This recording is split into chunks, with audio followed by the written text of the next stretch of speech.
asked them to come to Ibis Hotel that is on Raptor Road, and we are the rooftop. The signage is TDH, AJS, and so they'll be able to get us here. Welcome. In terms of the washrooms, just outside, on this other side, we have the male for the people who are able differently, and also on the opposite side, we have the ladies. We'll have our teas served here, and we'll guide you during the lunchtime when we'll take our lunch. This morning, we've been able to serve us with some teaser that's a little breakfast, just to keep us going in terms of networking. Kindly, during this 2-day meeting, as we reflect on alternative justice system on child justice and how we can integrate formal and informal justice systems to strengthen child justice in Kenya, let's network, sit with somebody who's not from your institution, and appreciate the role of alternative justice systems in children matters, appreciate the role of plea bargaining, diversion, and any other systems that we have that will be able to enhance justice for our children in Kenya. Just let us know that this meeting, this satellite meeting, we have an international event happening at Madrid, and this is just one of the satellite events that is happening across the world on enhancing or strengthening child justice systems in the world, but here we're reflecting on strengthening child justice systems in Kenya.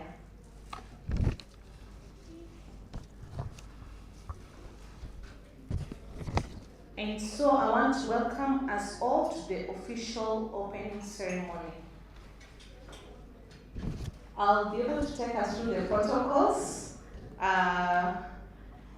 I hope it will be able to flow. Honorable Justice Teresia Maveka, that's the Chairperson SAJ Committee on Children Matters, joining us virtually. We recognize your presence, and we appreciate your impact in terms of strengthening child justice in Kenya. Ahmed Bajwa, that's the Deputy Representative UNICEF Kenya. We also appreciate the role of UNICEF in building and enhancing the capacity of actors in strengthening child justice in Kenya. Dr. Steve Akoth, the Vice Chairperson representing Professor John Gugi, who is also our Vice Chair, National Steering Committee on Implementation of Alternative Justice Systems. Craig Tuckers, the Country Director, TDH. We have representatives from the ODPP, that is the person in charge of Department of Children's Services. We have Dr. Anne Kiongo from the Department of Children's Services. We have Dr. Florence Mweni, who is also a psychologist in child justice system. Representatives from both the state and non-state actors. Good morning. Good morning. I take this opportunity to welcome you to this satellite event on integrating formal and informal justice systems to strengthen child justice in Kenya. This being a satellite event, we are really honored to have you here. For those of us who are joining us even virtually, and for those of us who are following us online, it is indeed a great pleasure to have different stakeholders coming together to discuss matters related to children. As you all know that they are the backbone of our nation, and they are the future of our nation. They are the current and the future of our nation.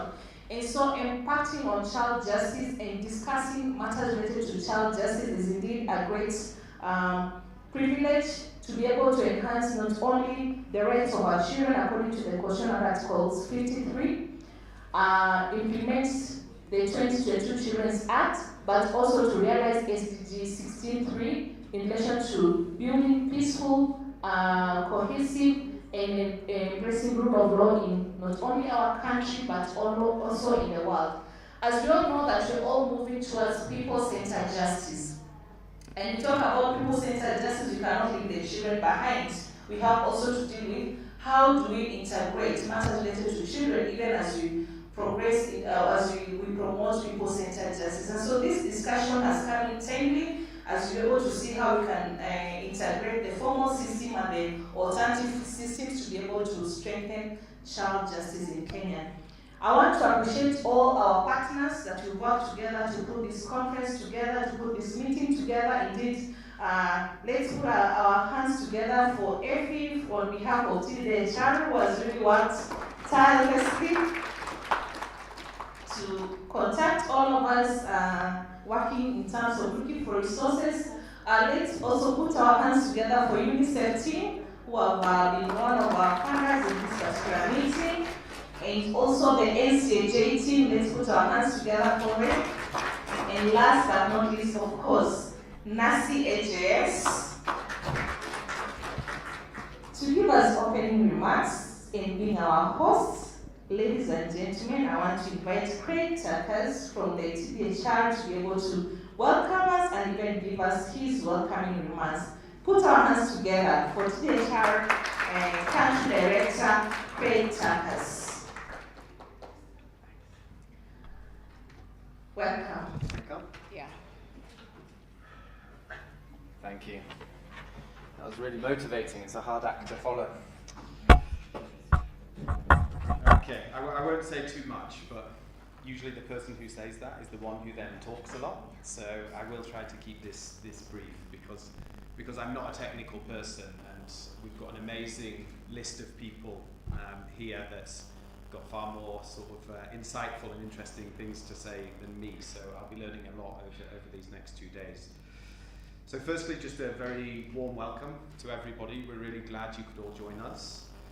I want to just mention a little bit about TDH and who we are as an organisation and how kind of this event fits in our global strategy, and then I'll just have a few comments. So. My name's Craig, I'm the Country Director for TDH Foundation, based in Kenya, and our headquarters is in Lausanne, in Switzerland. And we are a federation of TDHs. In Kenya we share our office and our sister organisation with TDH Netherlands. We do projects and have complementary work together. So this today is organised by the TDH Foundation. Foundation can be a little bit confusing because we are operational, we implement projects, and we do that as much as possible through partnerships, a lot of partnerships with the government of Kenya, here in Kenya. So I was trying to think about access to justice for TDH and alternative justice systems, and I'd completely forgotten, but I realised under a different banner I actually did my thesis in alternative justice systems. On post-conflict reconciliation. So not necessarily directly relevant to Kenya, but I think the relevance cuts across in community-driven systems through ensuring a culture of justice in the countries that we're all here to serve. TDH globally is an organisation that works in almost 40 countries. Our strategy is focused around 4 main pillars. It was 3, but we've introduced a new one in recent years. And that's child and maternal health and nutrition, access to justice, migration, and now child rights in business, which is a lot working with private sector commodities and ensuring children's rights and justice are accessed in that sector. So access to justice for us globally is one of our focus. And so that's why we're really pleased to help contribute to this network in the room today and seek a community of action that we can move forward together. As our colleague mentioned, this is a global event happening in Madrid. Was it Madrid or Milan? Yeah, Madrid. Over the next 2 days. And this is a satellite event. I think we have another 12 events organised by TDH happening in different countries as well. So we'll be feeding ourselves into that global event. I was thinking about what my expectations are for the next 2 days and what do alternative justice systems mean. And I noted down 3 points, and I think the first one is how do we create a culture of justice, where that's happening from community levels up to the formal judiciary. And that's something that I'm really excited to explore over the next 2 days. Another thing that TDH focuses on globally that I'd like to explore closely is how do we involve children more in these processes? How do children take ownership of their own justice and rights? And how are they involved in informing and shaping the decisions that directly affect their lives? That's something I hope out of this event, future events, we'll be able to actually have children lead the events directly themselves, so they can tell us what their needs are, and we mobilize around realizing those needs and rights. And then I think the last expectation I was hoping from this event is a community of action that comes out of this event. New partnerships, I think new priorities that we can take forward together, we can seek resources for together to really have a meaningful impact for children. I'm very pleased that we've got Toto News with us today, so that we've got children who will be directly consuming and participating in the event, and hopefully we can expand that out in future events for them really leading. They're the ones standing and talking here instead of me. So I was also told by Effie to send out a few thanks to some key partners that have helped make this happen today. So UNICEF for us is a very important partner already in Kenya. We work extensively on the refugee response together, and we're always seeking ways to expand the scope of that partnership. We work together around the world.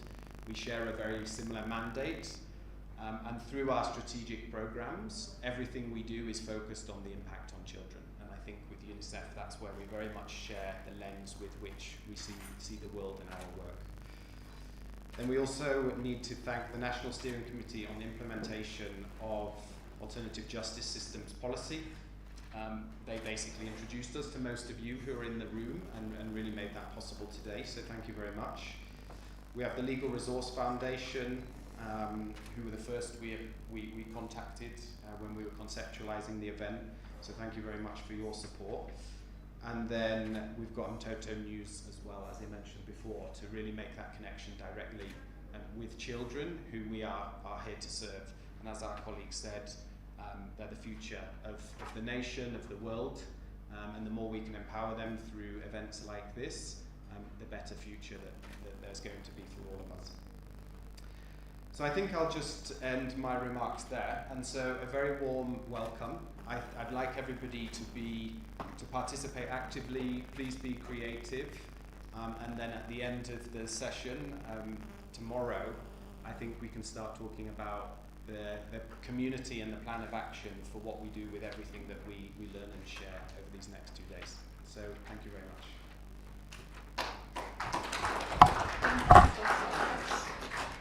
Thank you, Craig, and thank you for reminding us about Total News, a very important organization in terms of advocating for issues related to children, and feel most welcome. Please let's use our hashtags, let's tweet, retweet, so that people can be able to see the importance of strengthening child justice in Kenya.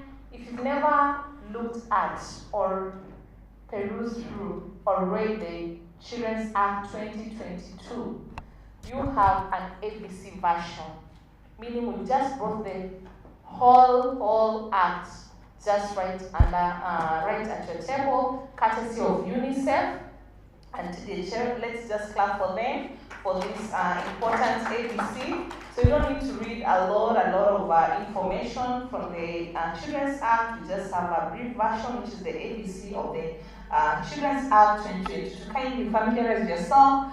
Tomorrow, please understand some of the key aspects that are covered in the whole Act just by looking at this ABC of the Children's Act 2022. Ladies and gentlemen, I was trying to check if the judge is ready so that we give her the opportunity to give her remarks and not hold her here.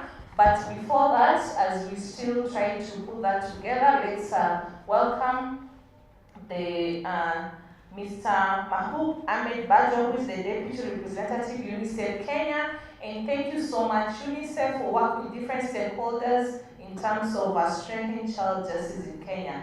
Let's put our hands together for Mr. Mahmoud Ahmed Bajo. Welcome.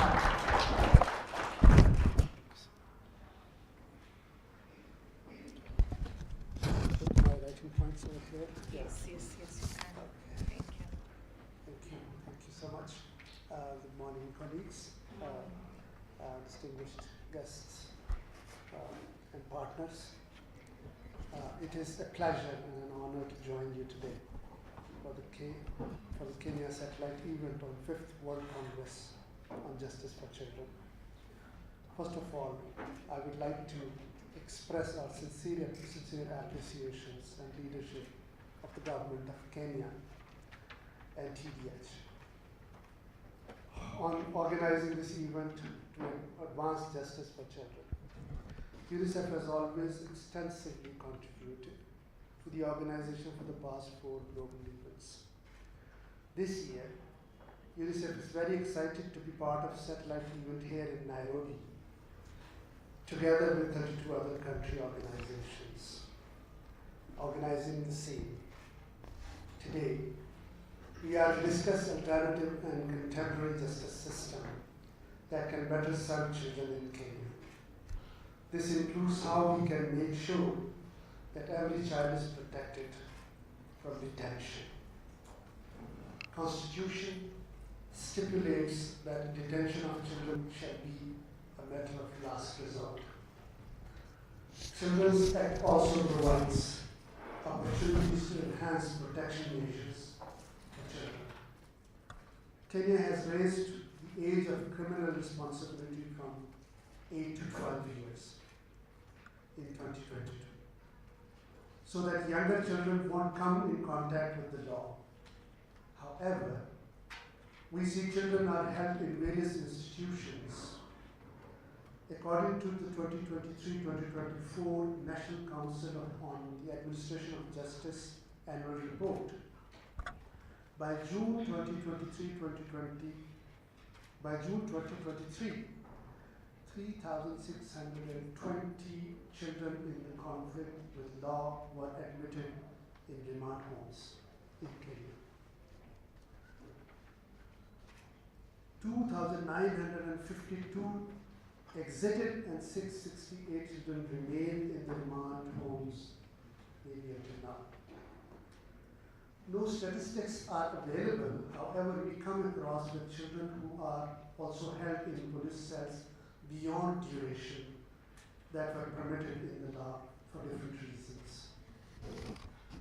Global evidence shows that the detention is very harmful to the children's mental and physical health. It also proves detention is costly and ineffective in crime prevention.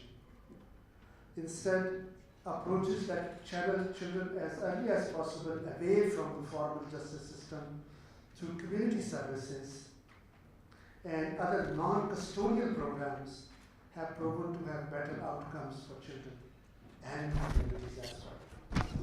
Indeed, children can be held accountable for their actions without depriving them of their liberty. Alternatives to judicial proceedings and detention must ensure children take responsibility for their actions and learn from their mistakes, including through restoration of justice mechanisms, which are focused on repairing the harm done rather than punishment. This satellite event offers a perfect opportunity to have further dialogue, and it serves as a testament that Kenya values fairness and achieving a child-friendly justice system. This will also be informing the National Diversion Framework on Justice for Children, which the Kenyan justice sector has been discussing to strengthen. We appreciate collaboration at the global and at the country level with TDH and other parents and look forward to knowledge sharing and learning through this platform. Hakia watoto jukumu sote. The rights of the child are our collective responsibility. Asante sana.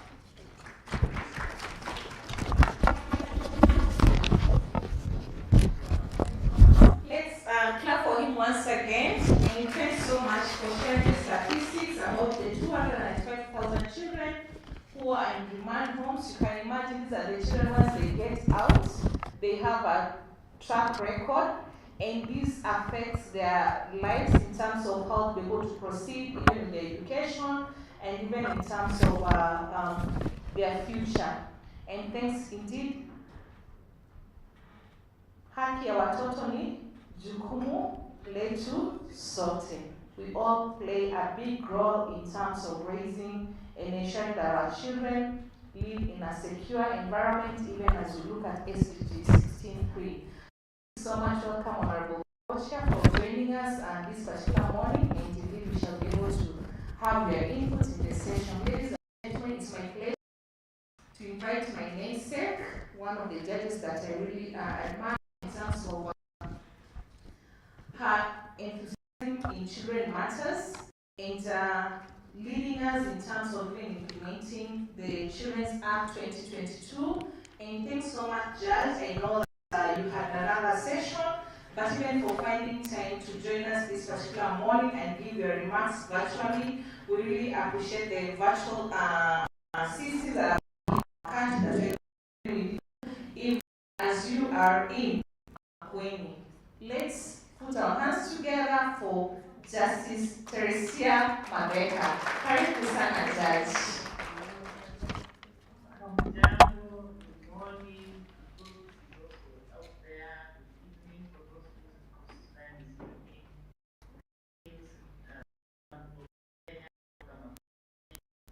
Asanteni sana. I am very privileged and honored to be speaking to you. I would have loved to be there this morning, but I couldn't make it. But I will be there tomorrow today because of work. We are speaking about a very important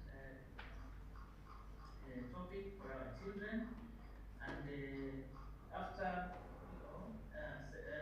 respecting all the protocols, as we said, I wish to just say a few things, and allow me to start by saying, yesterday as I was thinking about this quote came to me in an article I was reading, and it's from a very unlikely source. I'm sure I was doing reading from Confucius, but I just found that quote that it says, guide them by ethics, keep them in line with punishments, and the common people will stay out of trouble, but will have no sense of shame.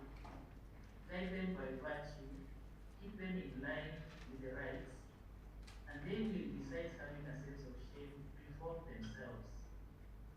The source I found says it's the Analects of Confucius, chapter 2, verse 3. I just found it somewhere. And it really spoke to me when we talk about children, and especially the issues of alternatives to the alternative justice systems and the juvenile justice. When we speak about juvenile justice, I believe we are looking at children in conflict with the law. Although in our jurisdiction, we don't use the word juvenile anymore, we say child justice. We are looking at contemporary and alternative justice systems in Kenya to promote this area. And the guiding light for us in Kenya is Article 159, 2C and D, that says that any form of dispute resolution will actually, we can look at alternatives that are there: conciliation, mediation, arbitration, and AJS, as we are talking about that today. And that very importantly, that undoing that procedural technicalities is prohibited. When you speak about the child in conflict with the law, I'm happy my predecessor has just talked about the fact that as a country, we raised the age of criminal liability to 12 years. Still, I always used to wonder how we as a people could imagine an 8-year-old would be able to stand at trial and understand what is going on. But the most interesting thing about this also is that we, or accept that a child who is 12, even 14, can be taken through a trial, a penal trial. We accept that that child will understand the charge, will understand the proceedings, and will understand what is going on around them. Unless we assume, because we are giving them an advocate, the advocate will understand on their behalf and tell them this is what the court has said, this is what is going on. And then, take them through the punishment and all the things that are there.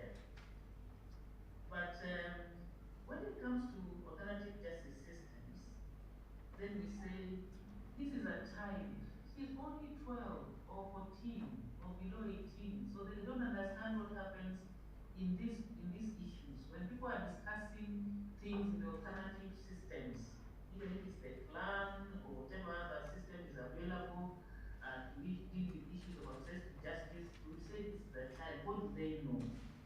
But the interesting thing is that in the criminal justice, we expect them to understand these things. So where do we draw this line? Why is it so important for us to be able to charge a child with an offense and take them through the criminal justice, the formal criminal justice system, to be very willing, ready, and able to do that? But when it comes to the alternatives, we have a problem because we say it's a child. Dr. Akoth, you forgive me because I'm going to quote something from the baseline policy and a conversation we had with you on the sites during last year's AJS conference.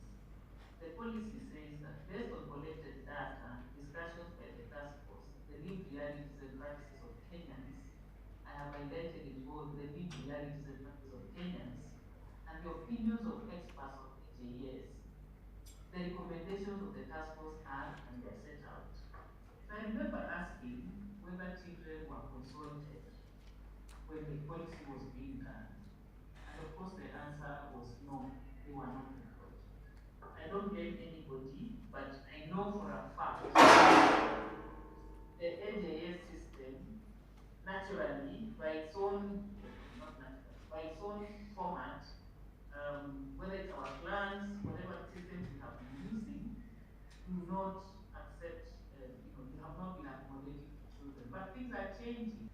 And the recognition that the youth can have something to say, and now we are saying children, even below the age of 18, have something to say, because anything that is discussed about them, they have a right to be able to respond, to be able to participate, to be able to say what it is that they want to see. And so today for me and for my committee, that's the NCAJ Standing Committee on the Administration of and Access to Justice for Children, we are very excited because now we have an opportunity to actually properly engage on whatever it is that is there to make it real. Because it is written, some things are written, and I'm going to highlight a few of them. But the question is, have we made them real for children? Because the ADAS policy has certain models that are there. But can they work for children, or should we be looking at what it is that can work for the parent child, and how to accommodate, or to how do I say, to bring on board the parts that are there in the law, to be adopted by the ADAS system, whatever works for children, that they work for them. Because the models we have are there, and the question is how they work. The autonomous ones, the transparent ones, the alternate ones, how they work with children. When you look at our Children Act, child participation is right up there. And we have to acknowledge that, of course, there are emerging capacities of children. The law says that we have to consider a 3-year-old, a 14-year-old, 17-year-old. What are those? How do we engage them? And the fact that that right is there presents us with opportunities to ensure that while both safeguarding their rights and welfare, we also ensure that they understand what it means to participate in these processes. Now let's come to the given us certain what I would call like AJS mechanisms within the Act in its own very interesting way. If we think about the preliminary inquiry, the moment a child is arrested and brought into the court system, the magistrate and the other justice agencies are expected to sit down and have a conversation around this child and to consider whether this child ought to be charged or whether they ought to be diverted. That has presented a problem because there's a certain feeling that certain powers will be taken away if this is allowed to be the way it is.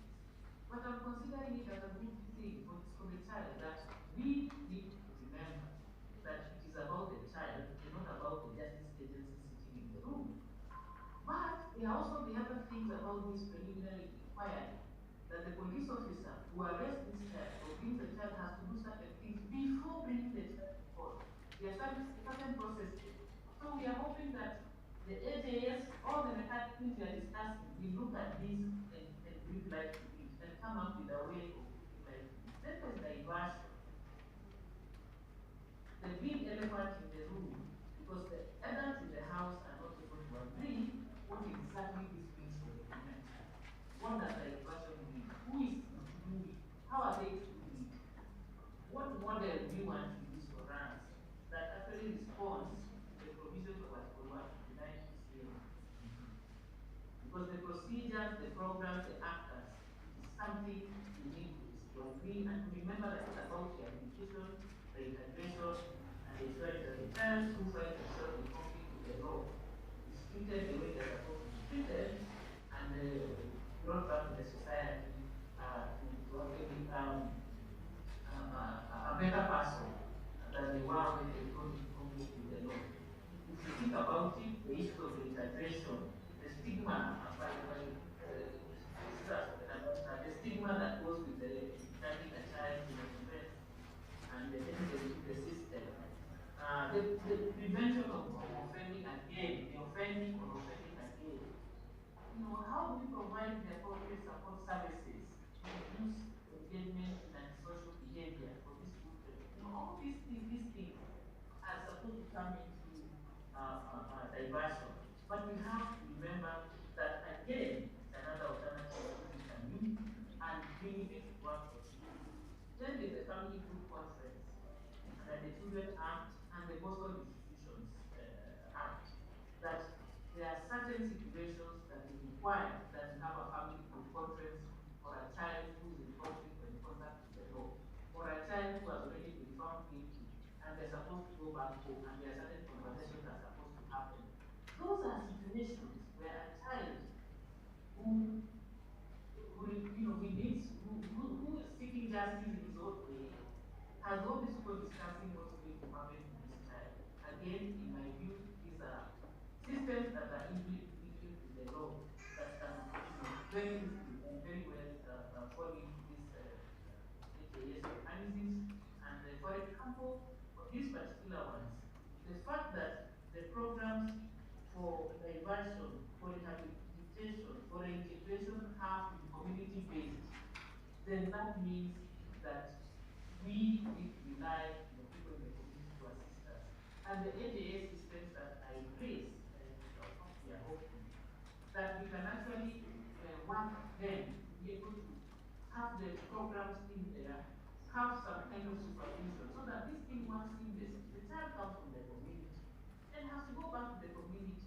And we don't have to break down this system in too many things. We hope that there's a way that programs are put in place and join together in this transformation of the child justice system, ensuring that whatever mechanisms that are in the community can actually work together in the AJS mechanisms that are able to participate. This is because communities market is for their children. We must do that, whether they need care and protection or whether they are conflict with the law. I agree that as communities, we must be first in line to identify the root causes of child abuse, child offending, and including violent extremism so as to assist in fighting these vices and the rehabilitation and the integration of the children. As a community, we envisage a transformative connectedness where through AJS mechanisms, appropriate diversion programs will be developed and supervised within and by the community to enable us, so that children will stay in custody or detention. I believe that our committee and the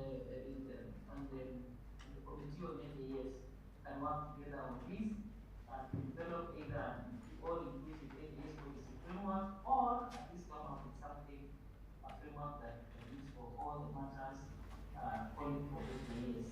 I know there is also the mediation, child-inclusive mediation, where children are discussed, because parents are either having an issue, whatever it is that the issue is. That's another area that we have to look at and see how that can be supporting for children. So, with all these many things I've said, I am looking forward to a very us moving forward this conversation to making AJS and all those alternatives in the criminal justice system, in the rest of our laws, bring life to them and ensure that we can at least ensure that our children will not go through the justice system and come out worse than they were before, and that they too can enjoy what we are calling the social transformation through access to justice. I want to leave it there and say thank you very much. I hope to join you maybe later in the day. I need to go back to court, but I'm trying to do as much as I can from where I am. Thank you very much. And happy Akoth, if you get it sorted, I will let you go.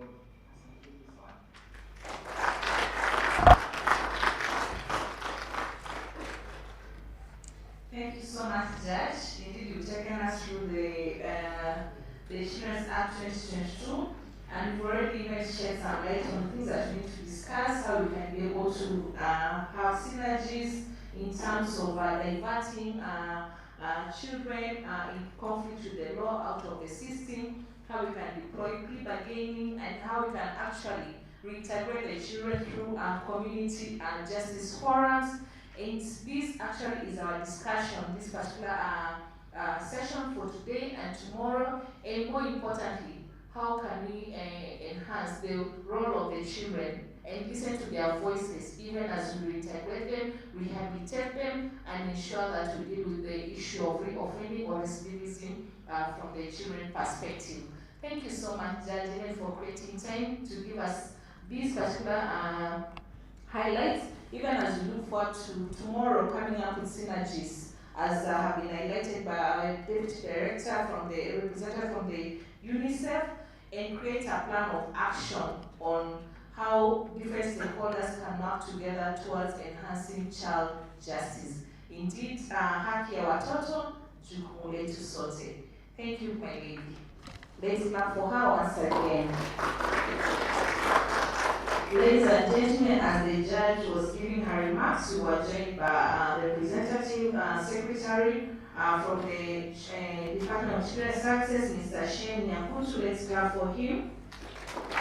And for those of us who have joined us, karibuni sana. It is my pleasure to welcome Dr. Steve Akoth, who is the Vice Chair, NACI AJS. There were quite some quotes from the judge, and was actually reflecting on the discussion they've had with Daktari when they were developing the policy and even implementing. And the question has been, did you get the voices of the children? And it's glad to hear from you, Daktari, on how you've been able to hear the voices of the children even as you're implementing the AJS policy. Karibu sana, Daktari. Daktari is also a professor or in the making. Will be getting his professorship in due course, and he has great passion in terms of expanding the best interests of the child in AJS, and he told me that he's done a whole research over the weekend, taking advantage of the long holiday that we had to prepare these remarks for us. I've asked him to shorten them a little bit, even as we look forward to the closing session tomorrow, but we are glad to hear from you, Daktari. Once more, ladies and gentlemen, let's welcome Dr. Steve Akoth. Thank you very much, Madam and Judge, Madeka, the leadership from UNICEF, from Terra de Mors. Thank you for the good work, and my comrades from LRF and other civil society organizations, and indeed the representative of the executive who is here today. So when my brother from Terra started, he said he has short remarks. I want to warn you, I have long remarks. Because as Justice Madeka has said, and Justice Madeka was just modest about herself, she is actually the founder of the AJS discussions. She served the task force that was thinking about AJS, put together at that time by Justice Mutunga, And then when we rolled out AJS, the first county where we launched an AJS action plan is Nakuru. At that time, she served as a judge there. So we really thank her for being at the center of developing this framework. And over time, of course, she's been key in terms of her leadership in developing the children's component of it. And yes, she's right that we are as guilty as charged, that we didn't at that time think too thoroughly about the children matters, but now we do. Now we do. Before I give my remarks, allow me also to relay the apologies of our chair, Justice Professor Joan Ngugi, who ordinarily would have been glad to be here, but he's out of the country, and he asked me to join you today to give some reflections that basically do flow on our collective conversations. And those discussions start from where Justice Madeka invited us to. When you talk about AJS, you must always ask, where does the name come from? The name Alternative Justice System comes from a purposive reading of Article 159 of the Constitution. If you look at Article 159 of the Constitution, it provides a couple of things. One, it tells us where judicial authority comes from. That's 159.1. Then it tells us 159.2 how it shall be exercised. And it says through the courts, tribunals. And then it gives conditions of how that exercise shall happen. Justice shall not be delayed, technicalities shall not take precedent over the substantive questions. And then it says that judiciary, to whom this judicial authority is delegated, shall promote alternative methods of dispute resolution. The word shall, as you know, implies it's mandatory. And the word promote is a human rights word, which means it's a duty. So that's the starting point of where this name comes from. While many people use alternative, what we call alternative justice system, we call it alternative because that very article defines judiciary as the default institution. In our definition, we have seen those alternative justice systems as organic mechanisms developed by people themselves in their own places and times. But we have also clarified that alternative justice system is not equal to customary law. Customary law is one of the elements, but it's not synonymous to alternative justice system. But when it comes to child justice, as we'll see later, there is enormous implications.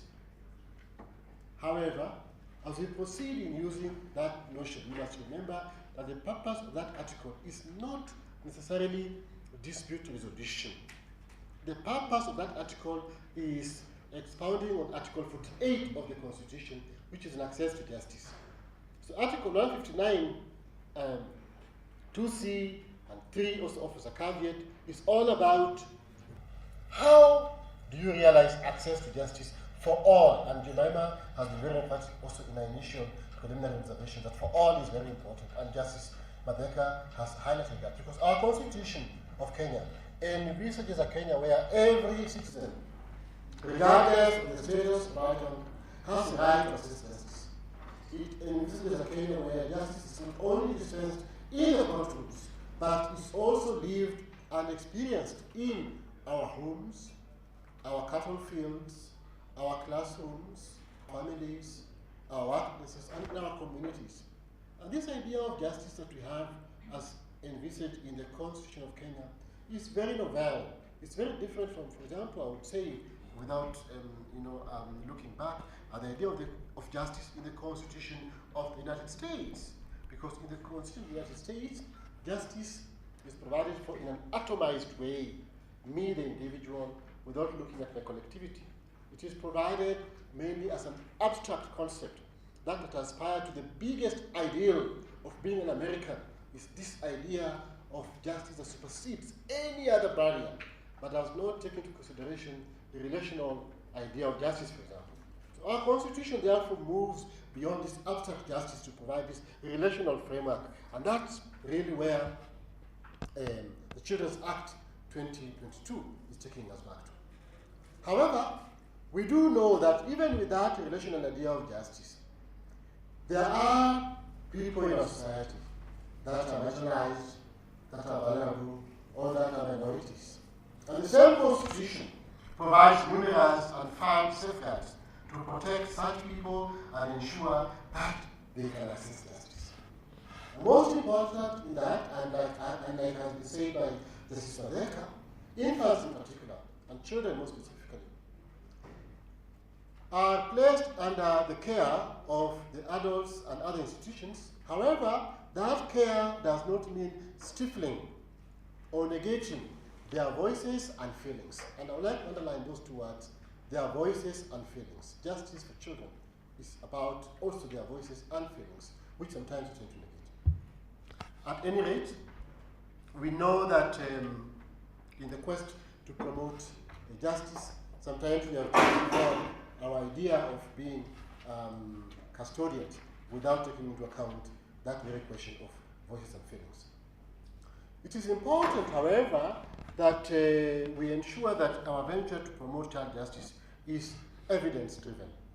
And in this country, I must say that we have enormous data coming through now about the various categories of children in conflict with the law and how institutions of the state are managing or dealing with it. But we don't have data on the justice needs for children.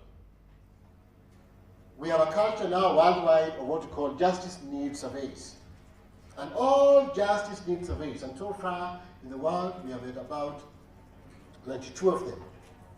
None of them have focused on children's justice. And I must say that after discussions with Justice Madeka, and when I was appointed to lead justice needs survey in Lesotho, Botswana, and Namibia, I've made sure that the children's justice is a full model in that. And I want to highlight for you some of the observations that I've made from that region, and that's why a justice needs survey for Kenya is important when it focuses specifically to children. First, we did realize that children face many legal problems. When we asked them to list the legal problems that they face, they listed the following in order of priority in the southern region of Africa.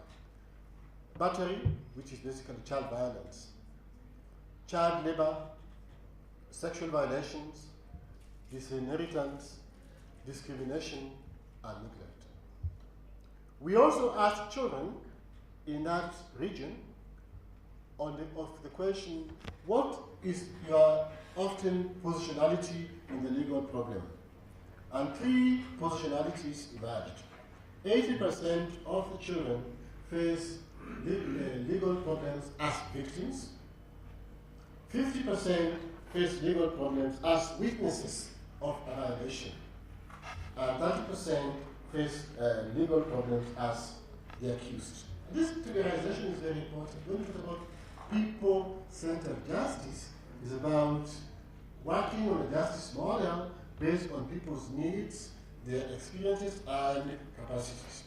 So to start talking about children's justice from a differentiated forum or framework becomes very important. At the same time, we did discover that legal problems experienced by children also involve multiple actors. It involves child to child, it involves child to adult, and it also involves child to institutions, including with in conflict with the state law. So in our statistics, we tend to report a lot children in conflict with the state law, but we rarely report about children in conflict with children, children in conflict with adults.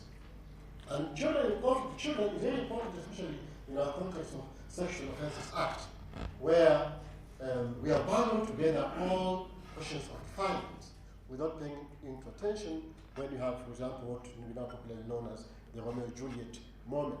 In other countries, like in Namibia, like I saw in India, in Philippines, they have differentiated this category when it comes to sexual offences acts of the countries, but also in other justice statutes and frameworks. Now, we also posed a question: where do children go, or where are children taken for resolution of these justice problems? First, as we'd expect, many children do not have an opportunity to choose the forum to go to. They are taken to those forums. And that's very different from us as adults, especially when we talk about alternative justice system, which is a choice-based framework.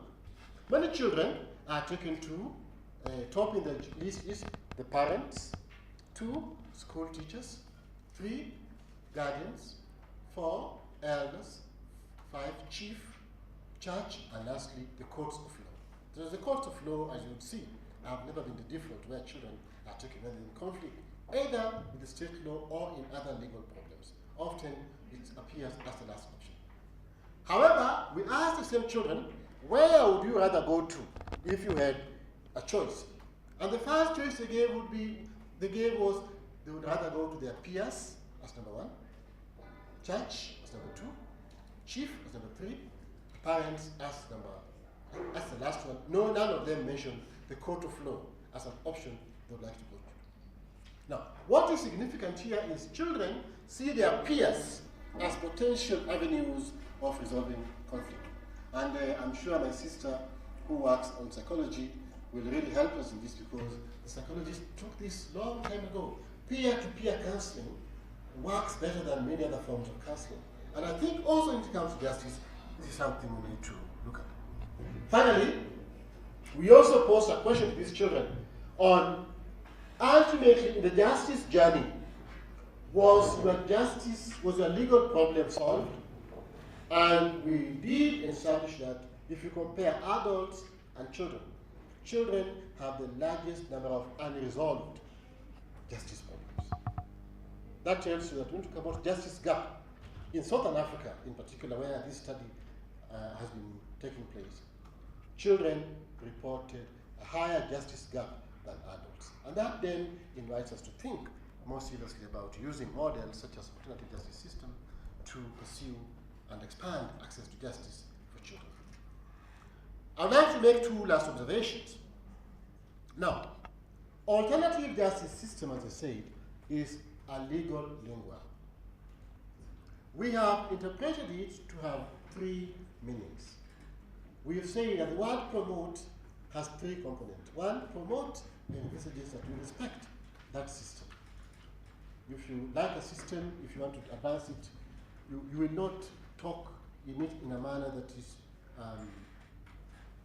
prejudicial, in a manner that is demeaning. You talk about it in a manner that advances it, enables it.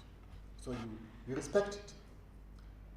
The second thing that you do when you want to promote something is that you protect it from third parties who want to either diminish it, or just vanquish it. But the last component of something you want to promote, you have to transform it. You have to transform it. If you look at our country, our judicial, since 2010, has been on the first lane of transformation. For us to use alternative justice systems in a way that is consistent with the Constitution, we have to transform them to be able to meet the requirements, to meet the basic threshold and the needs of the Constitution. There are 2 particular areas of transformation that I would like to suggest that we have to pursue if AJS was to be used in promoting children's justice. And here now, I want to speak not legally but anthropologically. In the rural areas, fortunately or unfortunately, AJS converges with customary law, so that people see alternative justice system almost as equal to customary law. However, in many rural areas of Kenya, there is still predominance on the practice of the principle of primogeniture. The principle of primogeniture, even more importantly, or more clearly, the principle of male primogeniture, especially when it is used in property ownership and succession, presumes that the person who has the default right to inherit property, especially in instances where there is no will from their parents, is the adult male, and in polygamous families from the first household. In communities in Western Kenya, for example, where you have got kinship, like the Rwanda kingdom, it's only the male who can inherit kinship. that flows to Uganda, you never have a female Kabaka. It is because of this notion of primogeniture. It has huge implications on the status of the girl child, and especially her sense of belonging and her sense of right to own property and right to exercise her cultural citizenship. Now, if customary law is to be used as a central element in AJS in rural areas, then we have to agree that this principle of primogeniture is not only unconstitutional, it is illegal and also immoral, and cannot be part and parcel of AJS. So we have to transform that kind of a model for us to be able to make use of AJS, especially in the family forum, because primogeniture manifests itself in the family forum, and that's where AJS is practiced more. And family here, as you remember, is expanded. It's not just a nuclear family; it's a immediate family, and the community at large, and so on. In urban areas, we have another principle or another practice that again must go for us to make use of AJS, and that is a notion that permeates the Kenyan society. Although our constitution says that we are a secular state, there's a little bit of elevated place of Christianity in our society. And that goes also hand in hand with a particular variety of customary law. And so in that notion, there seems to be unwritten law that the legal environment under which children can be born is in a marriage. That seems to be unwritten law. And the consequence of that is that children who are born outside marriage or outside the so-called wedlock are regarded largely as illegitimate children. As long as you have a framework such as that one that categorizes children born out of marriage as illegitimate, then you face a problem in using AJS in that kind of a family and normative framework. There cannot be a child who is illegitimate. And you know, in this country, it's until 2016, when in a matter which was presided over by Justice Mombi Buki, that this old practice, where children who are born out of wedlock had all their birth certificates with the imprint XXX in the place of the father. And in fact, if you remember, before 2016, you needed a consent of the father if the child is born outside marriage for his name to be included in the birth certificate. That is now bad law, as you know, since 2016, in the case of LNW against the Attorney General and others, where Justice Mumbi said the mother has got a right now to decide whether to include the name of the father or not, and does not need to seek consent from the father. Even though that is a law, we still know that when it comes to the status of those children born out of marriage in many of our urban setups, and of course in numerous spaces in our rural setups, they still tend to be held of lower status. And that fact that they are held of lower status then means that the forums that live in that lower status cannot offer them the kind of justice that meets the constitutional threshold. And therefore, we have to transform our society, we have to transform our notions of familyhood to ensure that children who are born outside the institution of marriage are not seen as illegitimate children. Indeed, Article 27 of the Constitution does not allow any form of discrimination, be it in terms of gender or in terms of marital status. That just means that children born outside a certain kind of marital status cannot be discriminated. So I invite you, ladies and gentlemen, in our conversation today, to use AJS, to embrace AJS as a space of expanding child justice, but also discuss robustly how do we insulate the rights of the children by ensuring that we promote values in the Constitution, such as equality, equity, dignity, as a way of ensuring that the kind of justice offered in the AJS forums is not of any lower threshold, because anything of any lower threshold cannot be called justice. Finally, I really want to thank Justice Madeka, because she's been our guiding light for many, many years in centering the voices of the children, the feelings of the children in the justice question. And I can't thank enough our funders for investing in this conversation. And I want to assure you that we, as nurses in AJS, we are here to learn for the next 2 days, after which, as the Sister Rebecca has asked, we will consider, in my view, and the view of this decision, an addendum on a section of our policy that specifically looks at the question of children justice and expanding access to justice for children using AJS. I thank you very much and I wish us all a good conference. Let's appreciate Daktari once again. This is what it means that is Daktari. You've taken us through very interesting areas. Number one, you've walked with us from the rural setup of a child to the urban setup of who a child is in terms of access to justice. And more importantly, you've left us with a very important evidence that 80% of children are victims, 50% of children are coming as witnesses, and 30% as children in conflict with the law. And more importantly, looking at the relationship between children and children in conflict with children, vis-a-vis children in conflict with adults, and also adults in conflict with children. I think that was left out. And the best is not only the evidence, but do not negate the voices of the children, and we should not negate the voices of the children, even as we move on, not only in this particular conference, but even afterwards in our various setup, our roles as stakeholders in promoting and strengthening child justice in Kenya. Once again, ladies and gentlemen, let's clap for Daktari for these insightful remarks and comments, even as we continue just to wrap up the opening ceremony.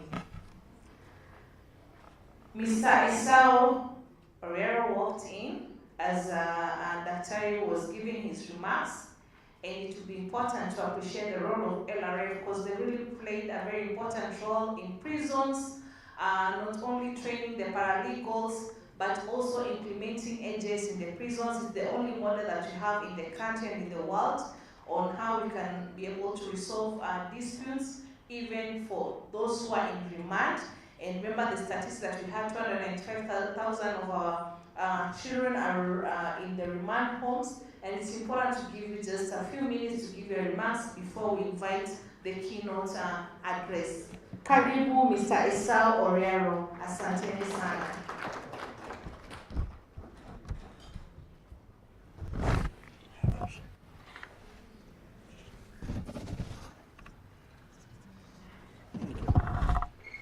Thank you so much, Jemima.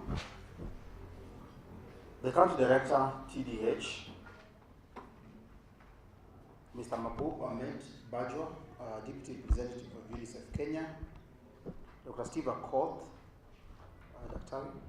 Vice Chair Nasi AJS, Honorable Justice Madeka, Chairperson, the committee, NCJ Committee on Children, and the representative of the PS, distinguished guests, ladies and gentlemen. Good morning. Good morning. I don't have much to say, but I just have a few remarks to say to that. That one, we know that children are the future of any society. But even as we sit here today, we know that children face many issues within the justice sector, but even in the society. We know that children, number one, lack access to adequate legal representation. Children, we know, are also being held in detention facilities with adults. At least I've gone to a number of facilities and witnessed that. That is in spite of the New Children's Act that we have. Our children also lack psychosocial support. The justice system, even within the justice system, the children-friendly structures are not fully in place. Awareness on children's rights and issues still meant to be a challenge as well. And the AJS, which we know that, as many argue, is actually kind of the formal justice system, because over 80% is here resolve issues through the AJS system. So I want to commend the organizers of this event today for organizing this event, integrating formal and alternative justice systems to strengthen the child justice in Kenya. To address the justice gap, like Atari mentioned, because we know Atari mentioned that we have a higher justice gap. How then do we address this higher justice? How then do we address the higher justice gap in an environment where resources remain to be a challenge towards moving towards a people-centered justice system? I believe that AJS promotes access to children, promote access to justice for children, because it resolves and promotes actually dispute resolution outside the formal justice system. And I therefore believe that this August meeting will then provide a very good environment for all the stakeholders in this forum to think about strategies on how we can promote access to justice for children. A justice system that ensures that children have access to child-friendly structures, that access to justice for children happen in a timely fashion, and children also have legal representation. As I said earlier, I only had a few remarks. I'm not prepared to speak much, but I feel that this forum provides us a good opportunity, therefore, to discuss issues that can then enhance access to justice for children. As an organization, as Jamal had mentioned, we work actively on issues of AJS. We pioneered the prison AJS model that we currently implemented in Isiolo, among other places.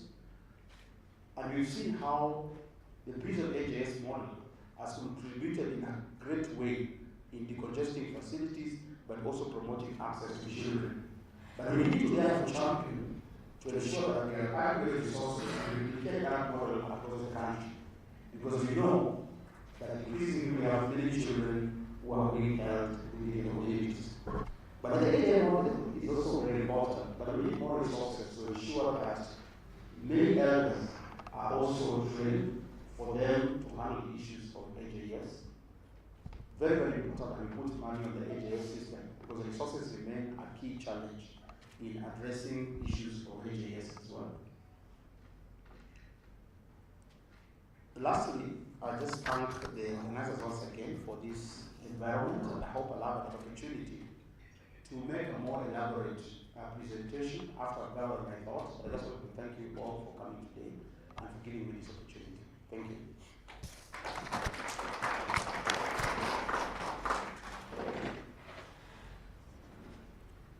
Thank you so much, E.G.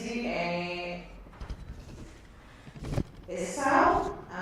Just reminding us that our role is to ensure that we have child-friendly structures, that issues of children are handled in a timely manner, and we need to ensure that our children have legal representation, and it's a call for all of us that we are able to come up with structures to ensure that this is taken into consideration and we are able to put it in practice.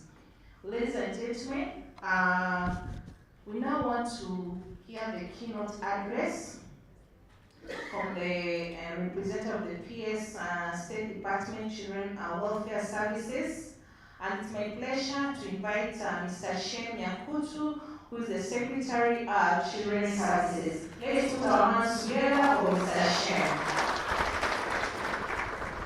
He's carrying the brown envelope, and we know it's a brown envelope, we know that there are good things inside there. Carry this.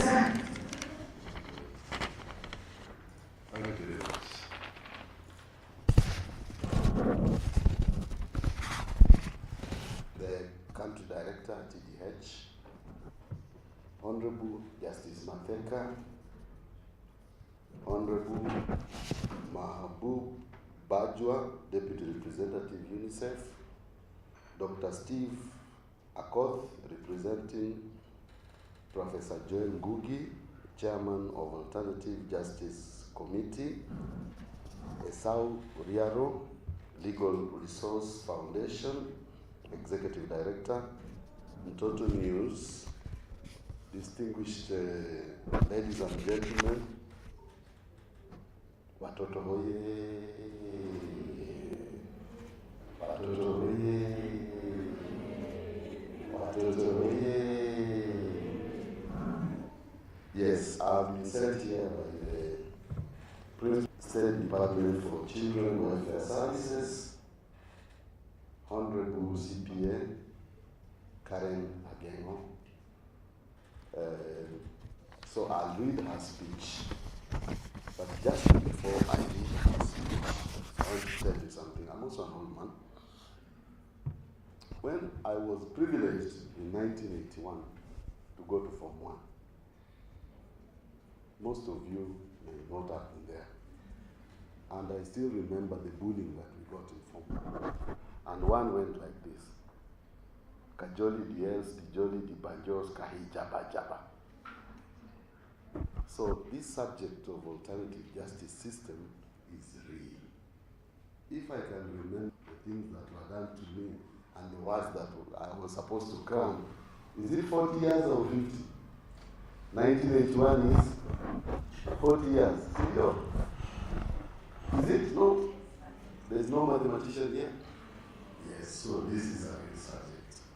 Otherwise, let me read the speech from the PS.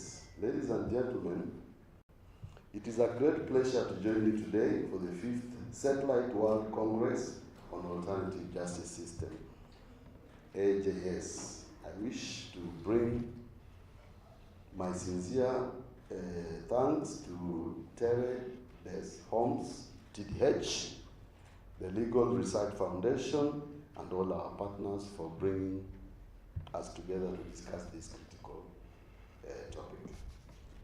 As enshrined in the Article 159(2) of the Constitution of Kenya 2010, AJS offers a vital mechanism for resolving disputes outside the formal court processes. It was introduced to ease the growing caseload within the judiciary and to enhance access to justice, especially at the community level. The Constitution of Kenya 2010 outlines key principles that guide the administration of justice, including the need to embrace alternative dispute resolution and traditional dispute resolution mechanisms. I commend the judiciary under the leadership of Honorable Chief Justice Martha Koome for championing AJS. Distinguished guests, in line with Article 159 of the Constitution of Kenya 2010, Section 227 of the Children's Act Cap 141 of 2022 provides for diversion, particularly for children who are first or second-time offenders. And this reflects the spirit of Article 40 of the UN Convention on the Rights of the Child, which urges states to support reintegration of children in conflict with the law.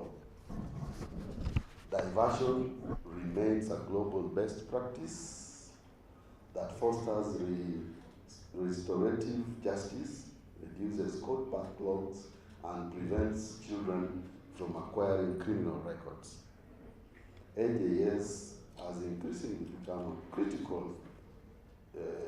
framework for addressing legal issues involving children. Section 33 of the Children's Act allows unmarried parents to enter into parental responsibility arguments unless otherwise directed by court. In this context, the Directorate of Children's Services plays a vital role in mediating such matters to protect the rights of children, the rights and the welfare of children. I am therefore pleased to report that between January to April 2025, the Directorate has handled 31,491 cases, as recorded in our Child Protection Management Information System, CPIMS. This has significantly eased the burden on children's courts. I urge all parents who have entered into parental responsibility agreements to honor them promptly and consistently. Beyond this, our children officers continue to mediate numerous cases daily, ranging from child neglect and also custody issues and such matters. Distinguished colleagues, NJS continues to provide a valuable platform for resolving disputes in a more community-based and cultural sensitive matters. Counties such as Narok, stakeholders have expressed confidence in NGS. I'm proud to share with you that children officers in these areas work closely and train these parents and children. The PS continues to say that our society is witnessing a growing number of parental separations and divorces, many of which involve young children. Studies have shown that children caught in such circumstances often suffer immense emotional distress, which may lead to behavioral issues, poor academic performance, and all that.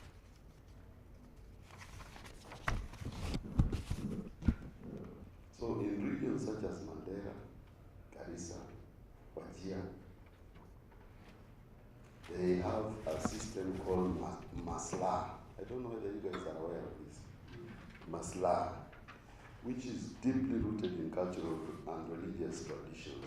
We recognize and appreciate the key role played by elders and religious leaders in resolving family and child-related disputes, such as maintenance and parental reconciliation. This one is from me.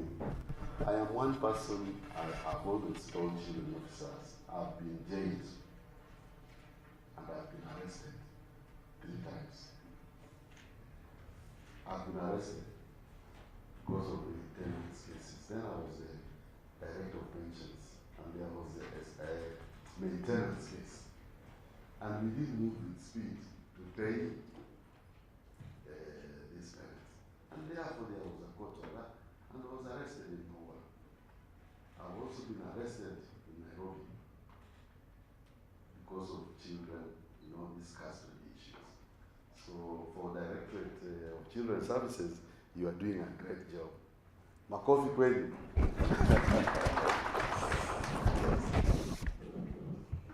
Section 23 of the Children's Act explicitly prohibits harmful cultural and religious practices, while AGS can offer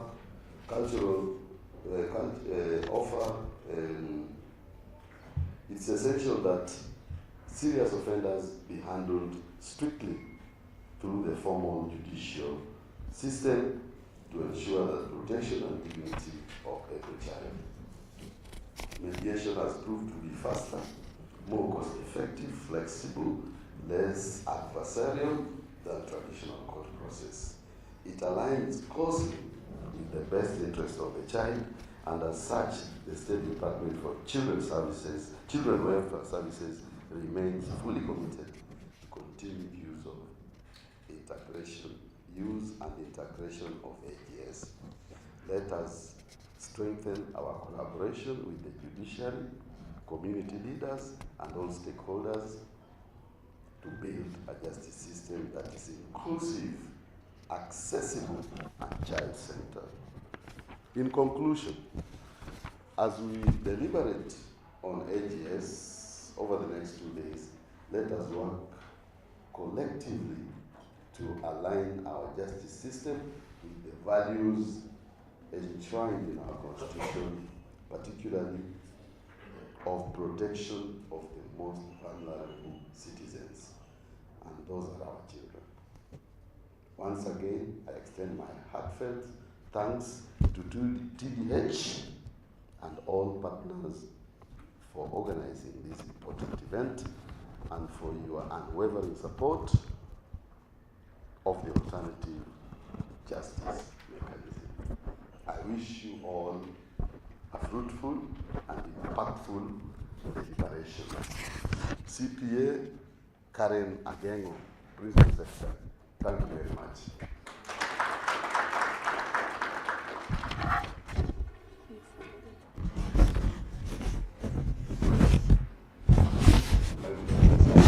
Therefore, officially declare this function officially open.